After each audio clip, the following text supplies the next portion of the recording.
Ramadan is the 9th month in the Islamic calendar. It's where Muslims all over the world get together and they fast from sunrise to sunset. It's not just about keeping away from food and drink all day, but it's actually about kind of giving back to the community, doing some really good charity events, helping others. And I think most importantly, kind of focusing on yourself and having that time for reflection, just focusing on your recovery journey.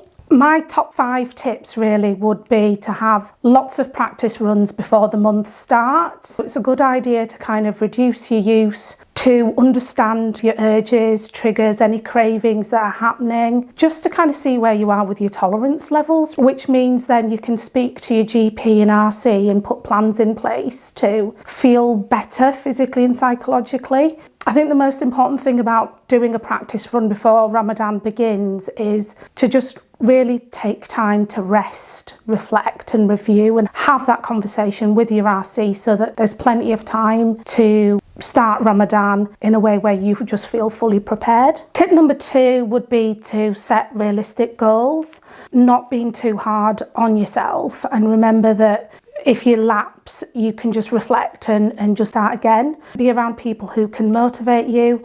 Ideally, you want to set 1 or 2 small goals. Recovery is a journey. It can take months, if not years, and you might not be able to stop altogether in Ramadan. I think the key point is just that it's a stepping stone towards a healthier lifestyle. Tip number 3 would be to have a really inclusive, supportive network. Identify kind of helpful people around you, family members, neighbours, friends. Ramadan is a really, really social time. You have kind of community worship and there's lots of charity events that are happening. The key message is to kind of keep yourself busy, stay motivated and on track. Quite often people that do use substances fear being judged, and it's just remembering that actually everybody's on their own journey, and just to have those people around you that can understand you. Forward Lead does provide support groups around mutual aid for people who want to attend.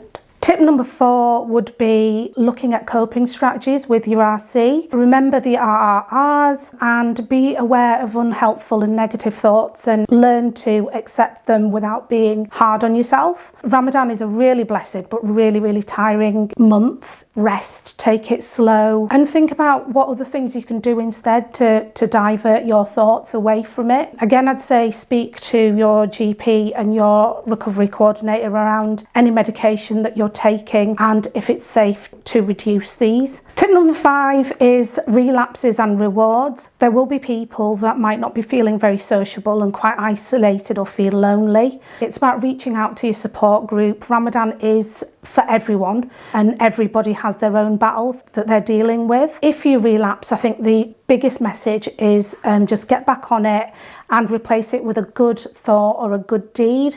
So you could do that by donating to charity, doing something good for somebody, volunteering at an event. Life is about dealing with the ups and downs but in a constructive way, and know that there is a reward in every step you take on this journey.